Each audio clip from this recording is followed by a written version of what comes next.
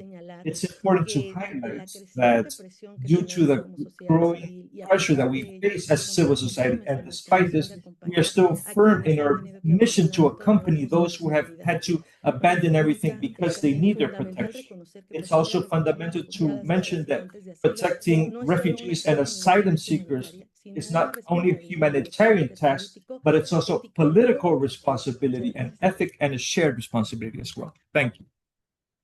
Thank you both for really providing context around the role of NGOs, non-governmental organizations in terms of providing assistance. Now I want to shift over to talk a little bit more on the impact of the withdrawal of United States funding and support. So maybe if you both could talk a little bit more and shed light on the immediate impact of that withdrawal of US funding to the UNHCR, United Nations High Commissioner for Refugees Office, and its support for its mission in providing international protection. What has that impact in your areas of work? What are some long-term effects that this withdrawal and weakening leadership may have across the world? And yeah, we'll start with you.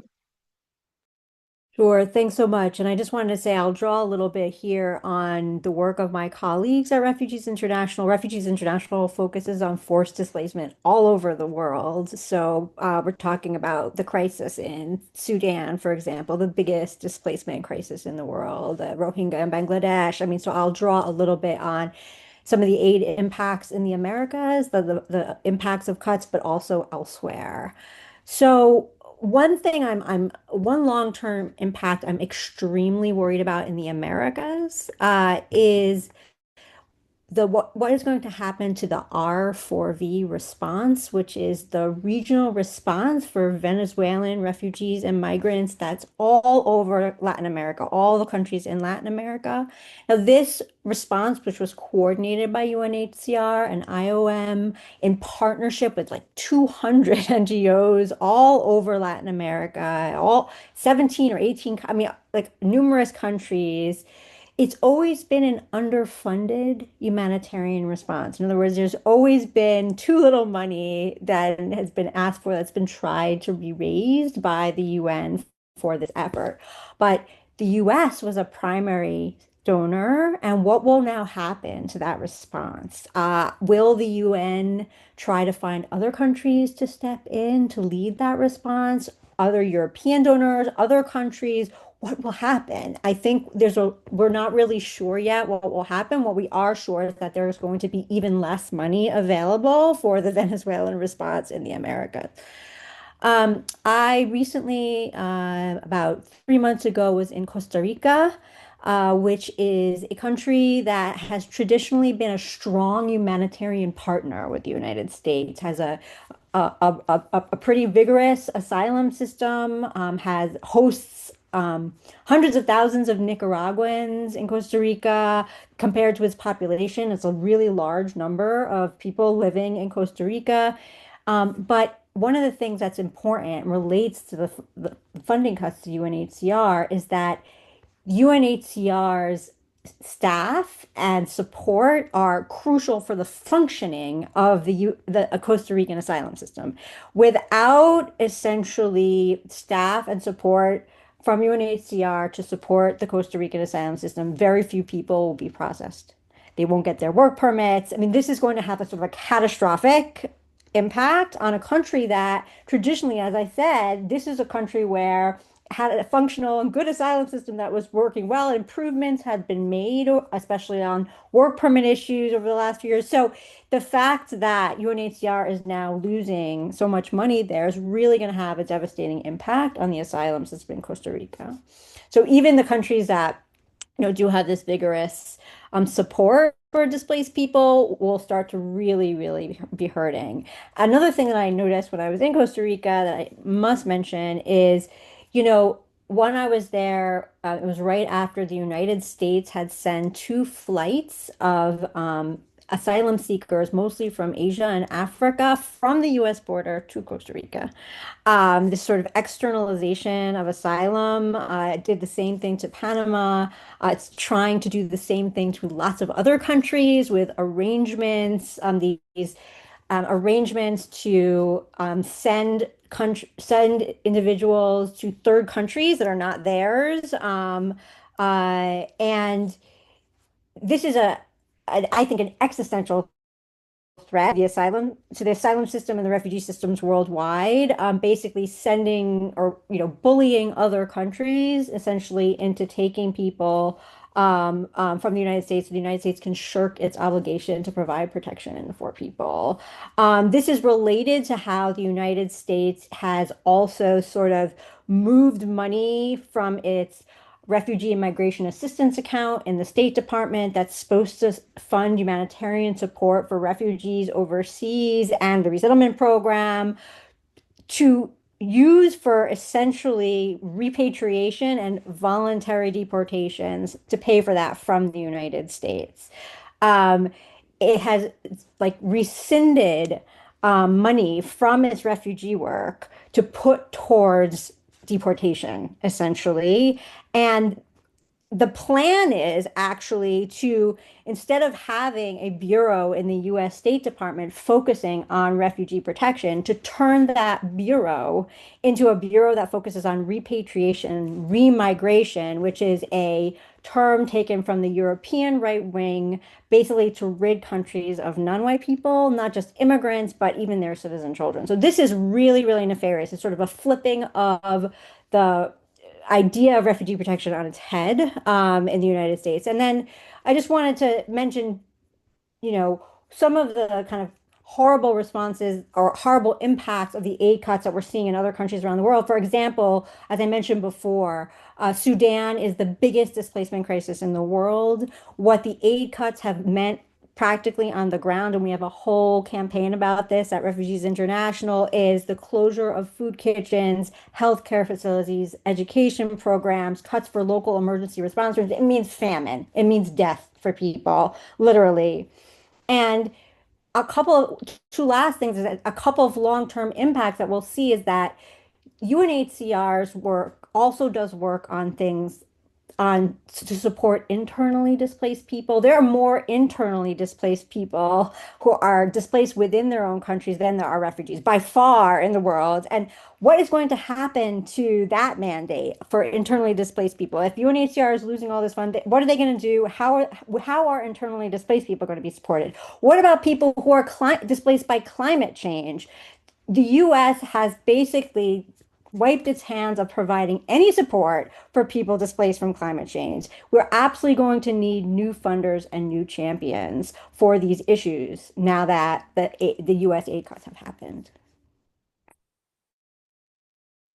Thank you, and for really providing, context to what's happening in real time and the consequences of the impact of the withdrawal. It really, you gave us a very good picture of on the ground what's happening in the present moment, and it's very, very scary. Let me turn over to you, Sandra, to also share a little bit about the impact of withdrawal of U.S. funds and support, and maybe if you could describe the situation in Mexico. Muchas gracias. Bueno, pues el impacto Thank de la you very retirada de las much. The organizaciones impact estadounidenses of bueno, ha tenido un withdrawal cambio from en la mayoría de UNHCR todo el mundo, como has dice had Cristina an Ayala. immediate Para and deep organizaciones como la impact nuestra y for pues muchos de organizations nosotros such aquí as en ours, México, as well as others la here in disminución del Mexico. The financiamiento no solo reduction ha of significado menos funds recursos, has sino not también only una means mayor less reto resources, ante el but also a sistema de bienestar greater dentro del challenge financiamiento because en of the México. support Aún así, ecosystem las within consecuencias Mexico. pues, se Even sienten en so, that diversos we can niveles. see the Mencionando consequence at different level, específicamente tres factores specifically importantes. three Las important políticas que factors: mencionaba the Yael, el policies that periodo Jael electoral al que mentioned, estuvimos the sometidos en electoral México y period también el that cambio in o la Mexico, transición and del as well as Suprema the Corte de change and Justicia en transition from the México y a su Supreme vez, Court pues in también Mexico at estas the same consecuencias time, internacionales y these reducción del international financiamiento que ha consequences traído in como, less como clave, financing or uno, funds, which programas has clave caused que han sido where reducidos o the cancelados, impacts al have igual been como mencionaba crucial Yael, programs have been shut especialmente down or van reduced, dirigidos and they are a personas directed en cuestiones de specifically to desaparición, people when it comes to to people who have disappeared, people suffering violence, people who live with disabilities, so those who live in more complex situations. And here in Mexico, we saw progress when it had to do with climate change and other environmental disasters who have impacted or have generated many cases have to do from the dry Central American dry corridor. Another level that is, and you see the more structural level, is the workload for the teams. This has gone up. And with this being, without it being a company for resources for mental health or dignified working conditions, right now I'm showing my solidarity to all those colleagues who have lost their job employment cuts and have spent many, many years working in humanitarian areas, trying to help people who seek refuge or asylum. This generates a wear and tear and reduction of trained staff that affects the continuity of work. So we ask ourselves, what's going to happen to those who are in charge of taking care of others? What's going to happen to the work of civil society, who is in the front lines? And many times they've set aside interaction to focus on this work.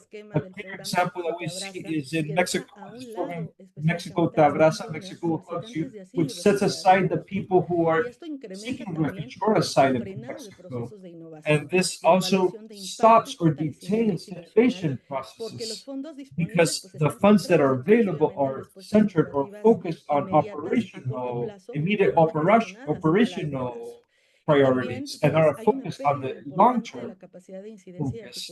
And there's also a focus on international or regional advocacy where OTR and multilateral organizations and this weakening affects the collective voice.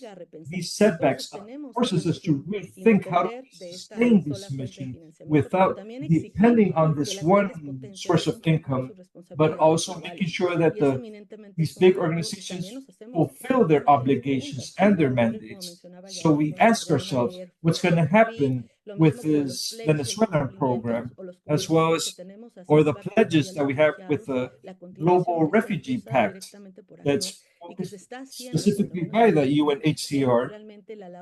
We're seeing the work that's being taken care with the High Commissioner's Office to try to tend to all the complex needs that exist in Mexico. As I mentioned at first, because of this situation, this electoral situation, this change and transition with this new Mexican government, it also implies certain risks to the immigration system. The potential increase of people that are abandoning their processes, but at the same time, those people who haven't received a visitor's card due to humanitarian reasons, that since the end of last year, hundreds of thousands of people cannot access cannot have access to this document that allows them to receive paid employment, which is a fundamental requirement to obtain this. And also the degree of bias or setbacks to acknowledge the Refugee Commission. And these are structural internal problems that are affecting the short-term dispatch, where there aren't any directly support to continue managing or these activities when it comes to structural level because of the current situation in Mexico, to provide the necessary attention to the hundreds of people who are seeking asylum refuge. And because the cancellation of the CBP1 program in Mexico, they don't have other tools to seek refuge here in Mexico in light of a system that's completely collapsed, a system that has a high degree of delays, and because of the transition to a new administrative management that's shared to delegate or to continue with these cases. In the majority of cases, you're talking about families and children that need direct attention and need the attention to be able to be integrated into the Mexican territory. And these long-term effects, because of the withdrawal or weakening of the support, will be felt all throughout the world. And it's really concerning this removing these financing or these aids and funds. We don't want this to happen. they take away funds or support to displaced communities or people with seeking refuge or asylum. And this is being normalized. And it once again turns the suffering invisible. And I agree with the title of this conversation because it's exactly what it's happening for there to be an erosion and to once again return to begin or all the path that we had gained as civil society to raise awareness because of the current situation of the people that are seeking asylum and also the decentralization and not strengthening it forces those countries in the so-called global south who are forced of providing protection, but they don't have the resources to do this, to provide this protection.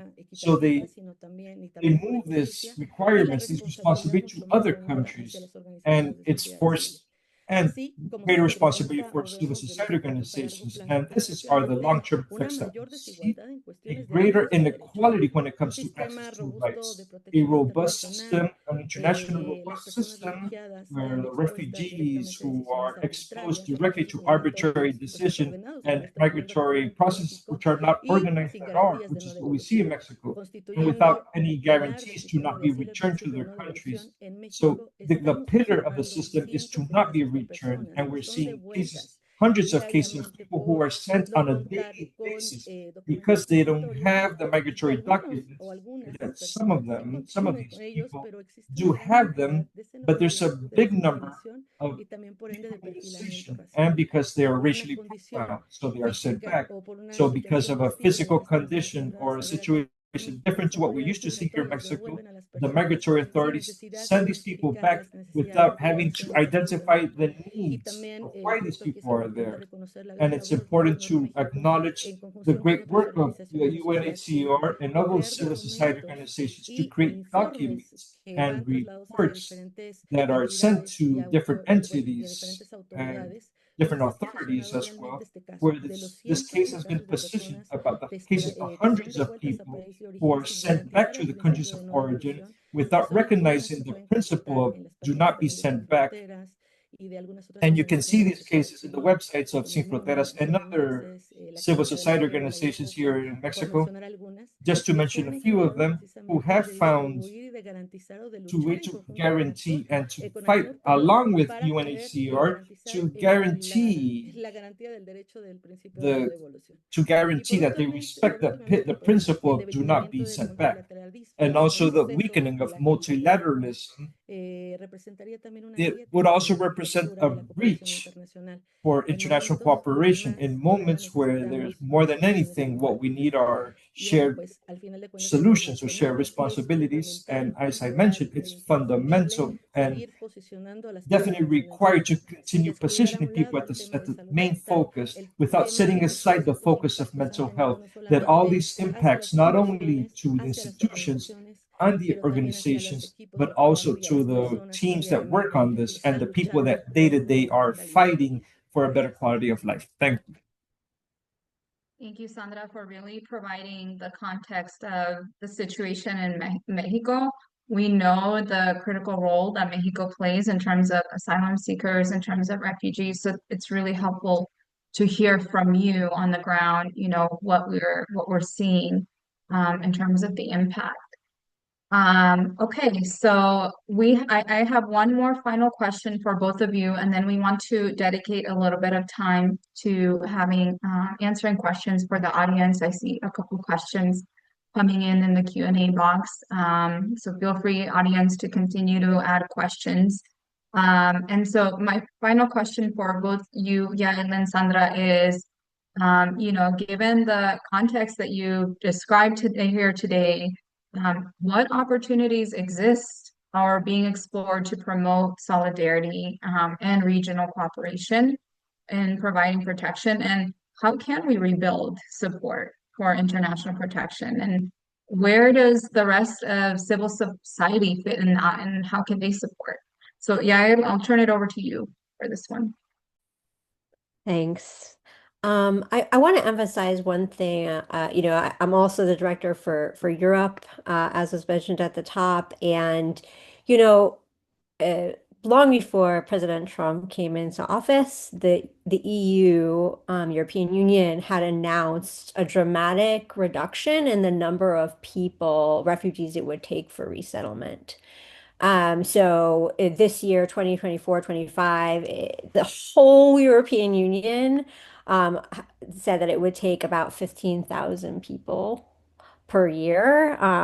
There's a lot of countries, not very many people. This is half of what they had taken in past years. So we see a reduction. We can't attribute everything to the Trump administration. We've actually seen, support, not enough support from other governments, especially in the global north, refugee protection. I do want to say there are some bright spots, though. As some of you may know, the Trump administration is not only stopping new people and refugees from arriving in the United States, the resettlement program, as I mentioned, it's also kind of delegalizing people in the United States who had protected status and protection. So the people who came in on the parole programs, people with temporary protected status, a lot of those statuses are going to be revoked, and where people are going to go. This is a huge problem. We have a campaign at Refugees International called Let Them Stay, which is about getting Americans to write to their members of Congress to tell them that this is not, you know, depriving people of their legal status, especially if they come from countries in crisis and they have humanitarian protection needs, and forcing them out of the country, taking away their work permits, having them have to leave. And that is not something we support, and that Congress should push back against this and let them stay in the country. I will say that one bright spot in Europe that's doing the sort of right thing by immigrants and refugees is Spain. It's like the one country in the European Union that has really stepped up to legalize undocumented people. People from Latin America can travel to Spain visa free, and many do, and then try to regularize their status in Spain. That is happening. And I will say the legislative push for amnesty, basically in Spain, for the hundreds of thousands of people who have come there, came from a grassroots effort backed by civil society actors, including mayors and companies and migrant advocates and the Catholic Church, who all basically said, and we're pushing the Spanish government to do more. So this is something where, and that's what we were hoping with the Let Them Stay campaign in the United States, to also get employers, unions, cities, local government leaders to really push back and talk about why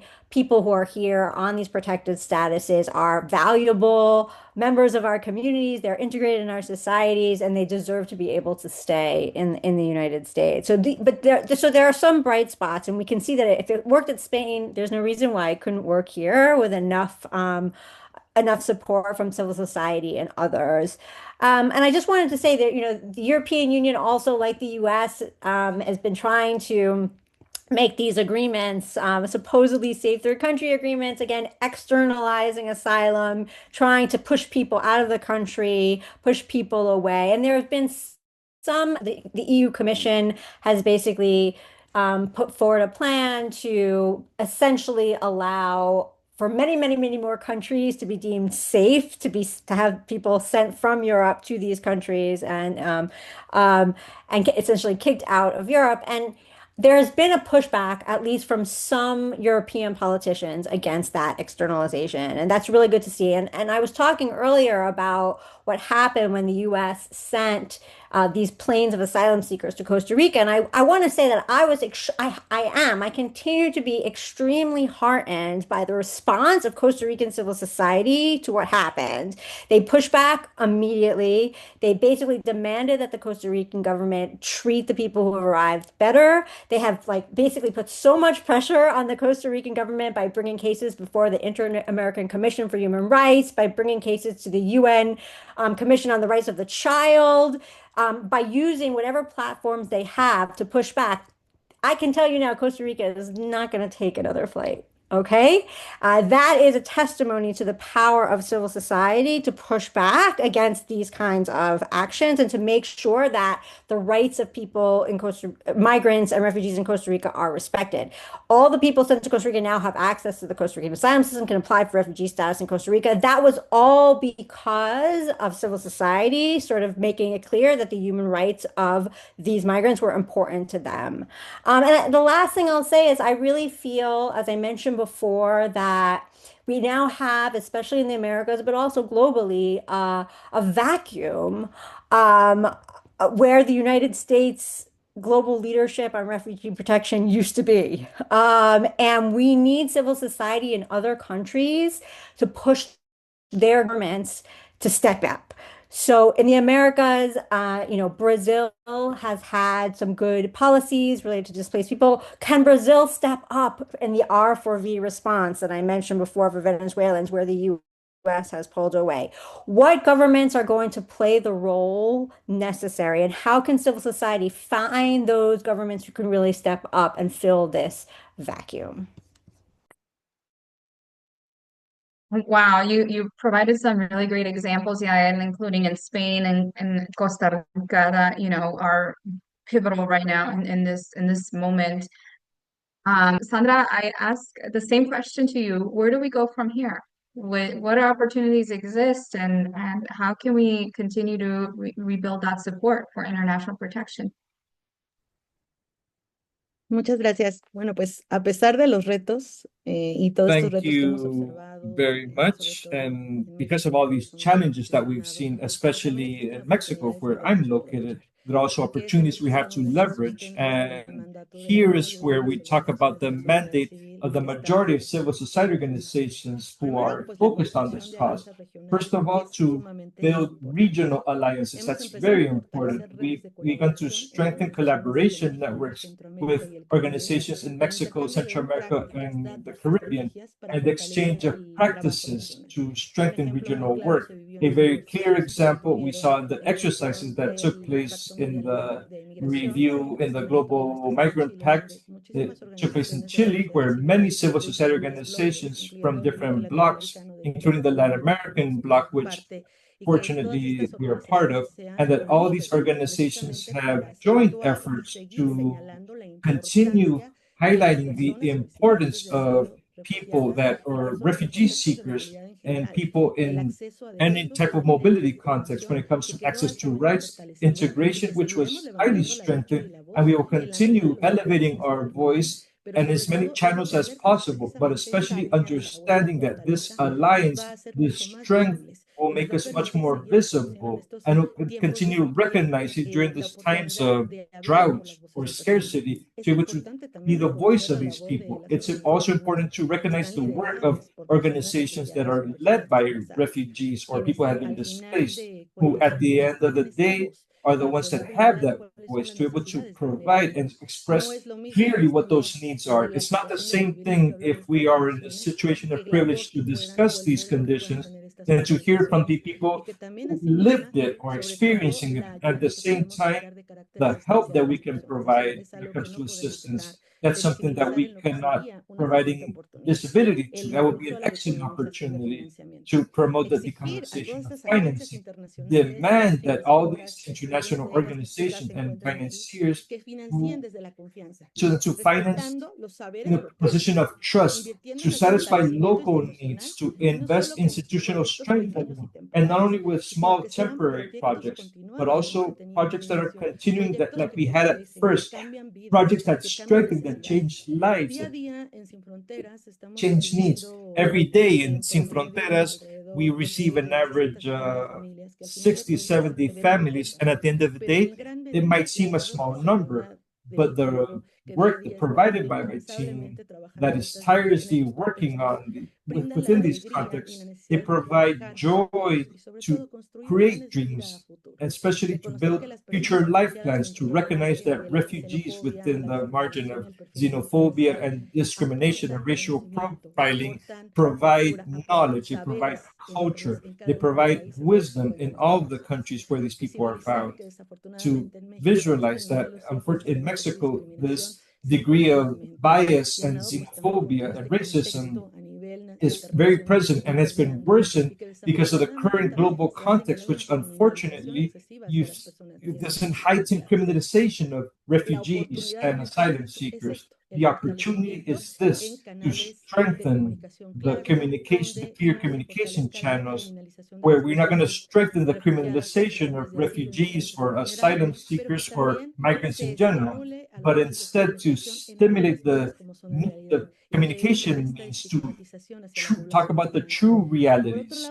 And also, there's a very important possibility that allows us as civil society to rethink our positioning and to recognize that we also have some deficiencies and we have to update and to be up to date to this modern world, and that realize that diversification of funds is a way to exploit alliances with other actors, and whether it's the private or public sector universities with a focus guided and focused on human rights, and to strengthen these cooperation platforms that value the evidence-based work and the real impact for the impact of this work for people, and to raise awareness for this private initiative that begins in economic fields and that sets aside these costs.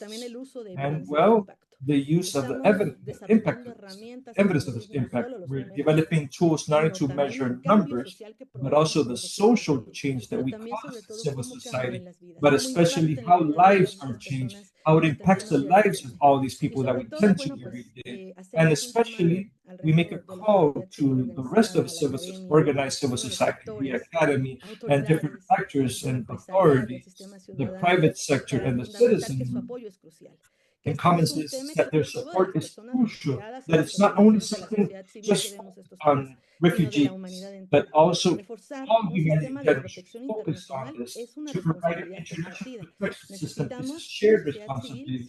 We need civil society to organize, to advocate, to disseminate, and to not leave anybody behind so that all actors cooperate in a coordinated way for real solidarity and sustained resources. It's the only way we can guarantee a dignified and fulfilled life for everybody who finds themselves in mobility, and also to have access to rights, which is fundamental, that we cannot carry out only with the work from civil society, but also all those people from all their areas where they work or their all those schemes, we can strengthen this asylum system. At the same time, empower the voice and struggle of those people that need it the most. Thank you very much.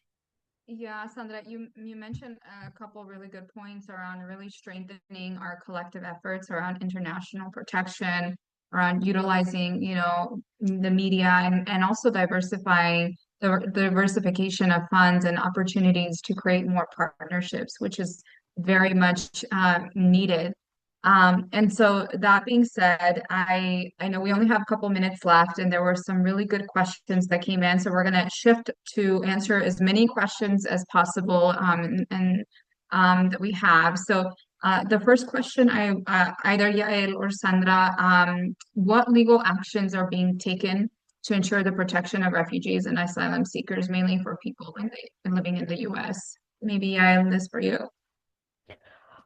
Sure. There are numerous lawsuits. Pretty much every policy that has um, reversed refugee protection has a lawsuit against it. So, for example, there's a challenge to the suspension of the refugee admissions program.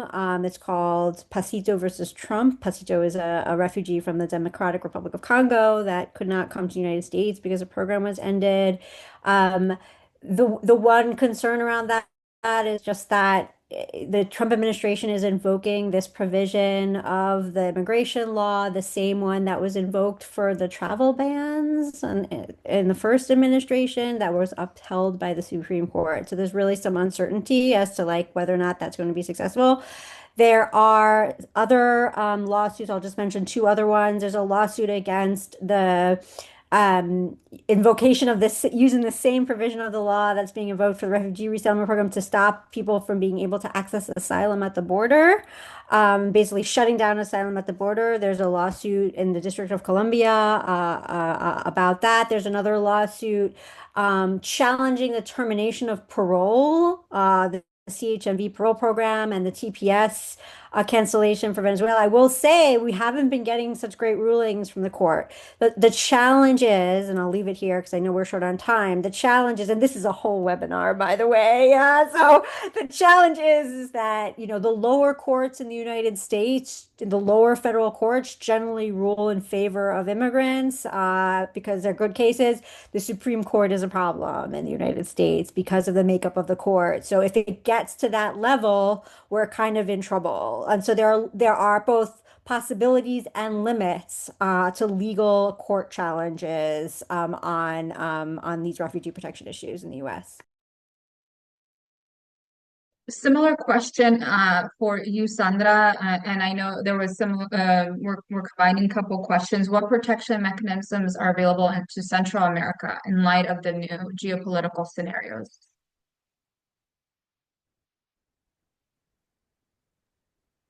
Muchas gracias.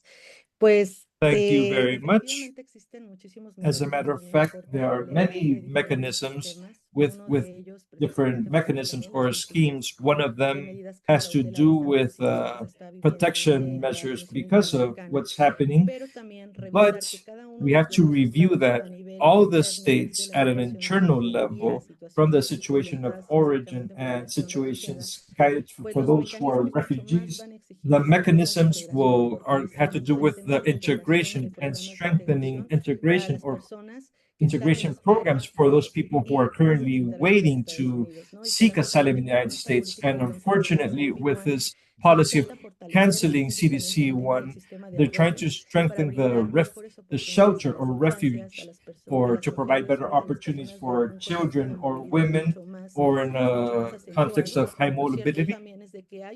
What is true is there's a complete collapse in some shelters, which means that this welcoming system is not properly structured.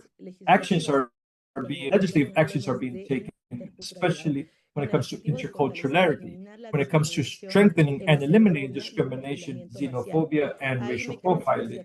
There are different mechanisms and actions, different lawsuits to the federal judicial system, highlighting all the violations, specifically on the topic which is being announced in Mexico, which is the suspension of the permits for those who are visiting due to humanitarian issues. And at the end, it affects the way they can access rights such as education, access to health system, which is crucial right now, as well as in the case of the right to dignified work or the job, and also financial inclusion, which is one of the larger obstacles or stronger obstacles here in Mexico, where a person at the end of the day is able to be integrated to have a job, but they're not issued a card or a document that allows them to be able to receive their payment or their salary. So different actions have been taken with different actors, such as the executive branch, the private sector, and the bank sector, to make sure that these people are able to obtain these documents and these resources for them to be integrated. There are other legislative actions, especially policies when it comes to changing the migratory regularization. It's the way it informs people that are not allowed to access asylum. It's for them to be able to have access to this international protection or a type of protection that will guarantee the principle of to not be sent back and to obviously have all the human rights being respected. All of these are included within the human rights principle, but these are specific things that different colleagues in different organizations have been working on. Thank you. Thank you, Sandra. I know that there was a question around from the global to local. Are you observing any efforts to fill the void left by the funding cuts? I think I'll answer that question, and there are certain countries that are stepping up, such as Spain, such as Costa Rica, an opportunity for countries like Brazil to step in. I guess one last question. We'll end it here for time, for the sake of time. Yael, sorry. If you could say more about how different resettlement agencies, briefly in like 30 seconds, have dealt with the sudden loss of funding and suspension of U.S. refugee resettlement. Yeah, this is really sad. One of the biggest refugee resettlement agencies, United Conference for Catholic Bishops, actually has pulled out completely of its resettlement work that it's been doing for 70 years, which is because it can't keep up the work without funding, and without support. The Episcopal Ministries, which also is a resettlement agency, it was so upset by the resettlement of Afrikaners and in solidarity with this racial justice mission, and the Anglican Church in South Africa has decided to stop also participating in resettlement with the Trump administration.